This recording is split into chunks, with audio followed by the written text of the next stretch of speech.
We're back here with another video. We're speaking today about Eberechi and obviously the potential signing of Matheus Nunes at Wolverhampton Wanderers and why Man City find themselves in a little bit of a difficult position when it comes to the transfers. Before we start the video, everybody, please make sure you're liking, commenting and subscribing. Really appreciate all you City fans coming over and checking out what we've got to say here on the Manchester Evening News. We'll have Pep Guardiola's press conference. We'll have more podcasts coming at you from the Talking City side, which is essentially us waffling on about Manchester City. It's available on Spotify, Apple, and all of your favourite podcast providers, so make sure you go over and check that out. Also, we're available on the Manchester Evening News site, which you can check out in the link below. So, Matheus Nunes, central midfielder. Evidently, Manchester City really like him. It's an interesting one for me, this, because it's not one that would normally flag up as a potential profile that you'd expect City to go for. Liverpool were interested in him with real vigour last summer, and obviously Wolverhampton Wanderers managed to get his signature. He's not blown the Premier League over, in my opinion, but overall the profile would sort of fit what you'd expect from a Manchester City player, decent in transition, very decent on the ball as well, available to play in sort of like the 6 and the 8 really for Manchester City. And once again, just replicating those Gundogan attributes which City have missed out on massively, obviously with the sale of him to Barcelona, but they will feel with the signing of someone like Nunes, that would aid them massively in that department. Now, we know that Doku's been signed. That is a fantastic, for me, signing. Someone who's going to aid City in so many ways, especially on that right-hand side in terms of just pure pace. Him and Walker is a terrifying proposition for any side in the Premier League. As I mentioned in the last video, defenders hate pace. So, unless your name's Kyle Walker. So, yeah, that's a massive signing for City. Number 11, that's great to see as well. A really interesting... an interesting signing that one's going to be, and his link up with Haaland is definitely something that I'm going to be intrigued to see. But when you're looking at Nunes, he's someone who, when you look at the Wolverhampton complexion as well, the Wolverhampton Wanderers complexion, you've got to think to yourself, are they going to be willing to make this one even a conversation? Obviously, Wolves have lost a mass amount of players this summer window, and you feel with another loss in terms of personnel, it's going to be almost a max exodus at Wolverhampton Wanderers. Obviously, they've lost Moutinho, they've lost Neves, probably the two high-profile ones. Obviously, they've lost Raul Jimenez.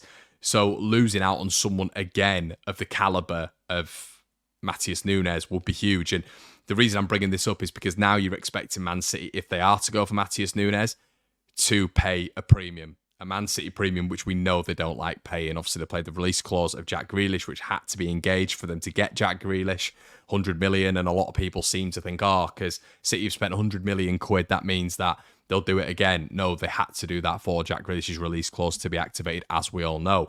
So them going for that sort of price for a midfielder has been very, very unusual. Now, with the absence of Kevin De Bruyne, the necessity to bring in a midfielder who covers several bases is, well, I mean, it's pivotal, isn't it? It's essential that City do another midfielder.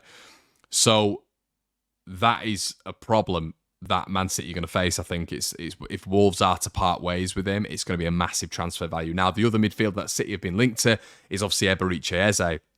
Now, we face a similar conversation here. They've lost Wilf Zaha, Elise and Eze. It looks like Crystal Palace are looking to provide that Zaha spark, which we've seen for so many years. And Roy's going to be actively looking to build the team around those two. Now, if you lose one of those two, that's a massive problem, because then you're just relying on one sole player to, in my opinion, that Palace side, curate, be innovative, have a bit of guile about them, and that would be either Elise or Eze. So once again, I think City are going to be a victim here of nothing they can control, really, in terms of injuries, in terms of players leaving when they wanted to leave, all this sort of stuff, because it's been left, obviously, to this point in the window where, I mean, it would take a mass amount of, once again, a real proactive nature from either the Wolves board or the Crystal Palace board to be able to replace that calibre of player. And in the Premier League, it's very, very difficult to do that. So, Eze and Nunes are almost in that same conversation. So I think it's going to be very difficult for Crystal Palace obviously to replace Eze and Wolves to replace Nunes. So are they going to be willing to get in a conversation with Man City? Well, the only way they're going to be in conversation with Man City, in my personal opinion, is if this transfer fee is going to be absolutely monumental. It's going to have to be a real gargantuan transfer fee for both clubs to engage. Eze is their prime player. Nunes is Wolves' prime player. So it's whether or not City can get this deal done.